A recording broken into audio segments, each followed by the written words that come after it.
Sebagai seorang YouTuber, bisa mengerti dasar algoritma YouTube itu bagus. Tapi, kita cukup tahu dasarnya aja. Untuk bisa sering direkomendasikan oleh algoritma YouTube itu sebetulnya bukan dengan mengakali algoritma, tapi dengan menggunakan rumus C plus W plus PE. Rumus tersebut dikasih tahu langsung oleh pihak YouTube dan kita akan bongkar rumus tersebut. Oke, yang kita lihat di sini adalah salah satu video yang saya bikin untuk channel eksperimen saya, jadi bukan untuk channel ini. Nah, video ini saya upload tanggal 20 Juni tahun 2022, dan videonya mendapatkan 100.000 view, 10.000 jam tayang, dan juga 547 subscriber. Nah, channel ini sebelumnya adalah channel adik saya yang terbengkalai, jadi udah nggak pernah diupdate lagi, dan pada tanggal 20 Juni tersebut, saat saya ngupload videonya, channel ini hanya punya 18 subscriber, dan 18 subscriber ini cuma teman-temannya adik saya. Nah, tapi hanya dengan 18 subscriber, video ini bisa mendapatkan 100.000 view dan mendapatkan 547 subscriber baru. Ini berarti kalau channel kecil pun bisa berkembang di YouTube. Jadi ini memang saya sengaja eksperimen, karena saya memang pengen tahu apakah channel kecil itu masih bisa berkembang di YouTube atau enggak. Tapi kenyataannya, YouTube itu tidak melihat jumlah subscriber. Kalau suatu video dianggap bagus, maka akan direkomendasikan.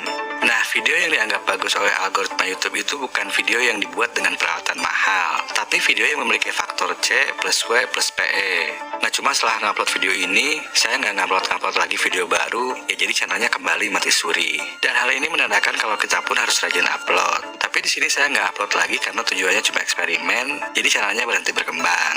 Nah, di sini kita coba lihat grafiknya ya. Saat pertama kali di-upload tanggal 20 Juni, videonya tidak mendapatkan view sama sekali. Nah, terus di tanggal 21 Juni, video ini cuma mendapatkan 3 view saja.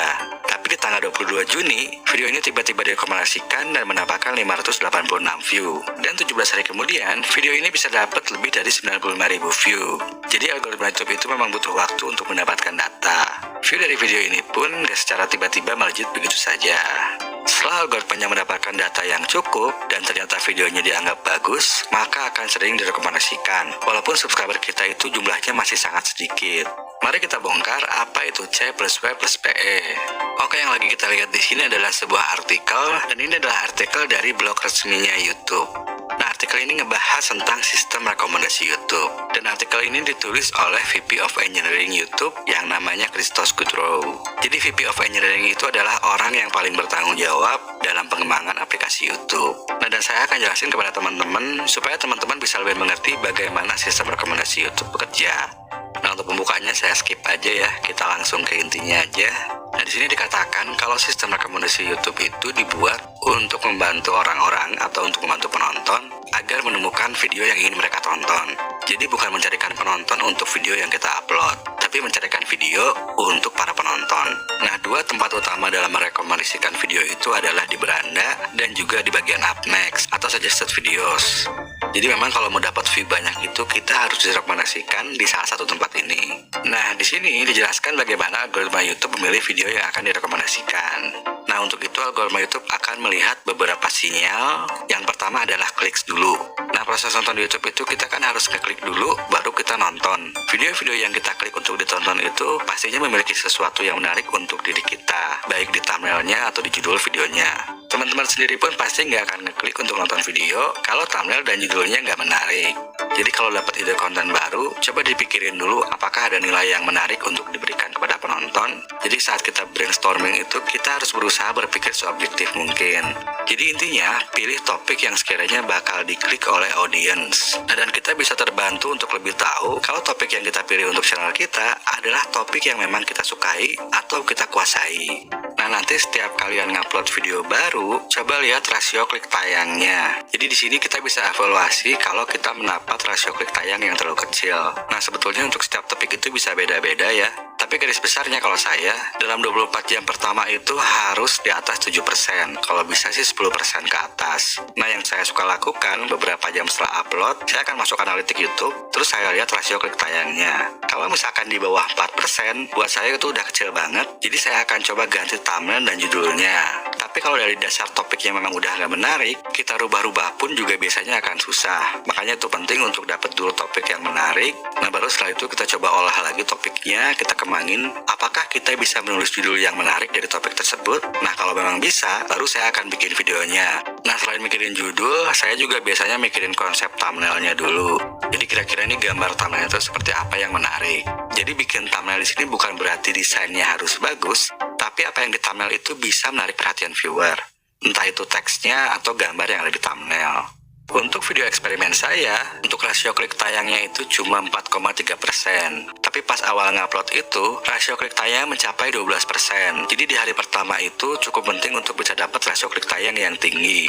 Nantinya lama-lama akan turun, tapi karena datanya dianggap cukup bagus, maka akan terus direkomendasikan oleh algoritma YouTube. Dan dari sini dikatakan 99% direkomendasikan oleh YouTube. Nah, faktor kedua selain klik adalah jam tayang. Nah, dan jam tayang ini adalah musuh para YouTuber pemula. Karena kita semua tahu untuk bisa dimonet itu kita harus mencari dulu 4000 jam tayang. Dan itu memang susah. Tapi sebenarnya gini, jam tayang ini adalah salah satu faktor yang paling penting di YouTube. Video yang mendapat jam tayang tinggi berarti video yang bisa bikin penonton betah untuk diam di YouTube. Makanya sama YouTube akan lebih direkomendasikan. YouTube ini tidak mengharuskan kalau sebuah video harus ditonton sampai habis, tapi sekitar 30% dari total durasi itu udah dianggap oke. Contohnya untuk video dengan durasi 10 menit, kalau misalkan durasi rata-rata ditontonnya sekitar 3 menit itu bisa dianggap oke. Nah, supaya satu video itu bisa mendapatkan jam tayang dengan lebih cepat, tentunya video kita harus bisa meraih retensi penonton yang tidak terlalu rendah.